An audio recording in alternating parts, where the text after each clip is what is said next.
El soroll, Plim, no hi ha dubte. És una altra forma de contaminació. Crida més, que no et sento! Et deia, Plim, que el soroll és tan contaminant com el fum dels cotxes.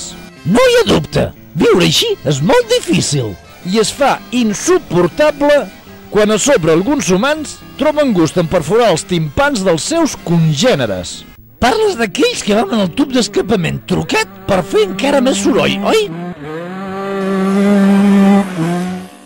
I també dels que circulen amb cotxe amb la música a tota pastilla. Ni a casa es pot estar tranquil. Recordo un estiu que vaig haver de prendre pastilles per dormir perquè l'humà del costat li trobava gust a sentir la tele ben forta fins a les tantes de la matinada. El respecte cap als altres és també el respecte cap a un mateix. Cal que la gent ho vegi clar. I que ho senti. Ei, home, no siguis animal. No veus que tant de soroll també pot fer mal? Respecta l'orella, la d'ell i la d'ella. Al carrer o a casa m'és igual, la vida sense soroll és una meravella. Fes-ho bé. No costa res.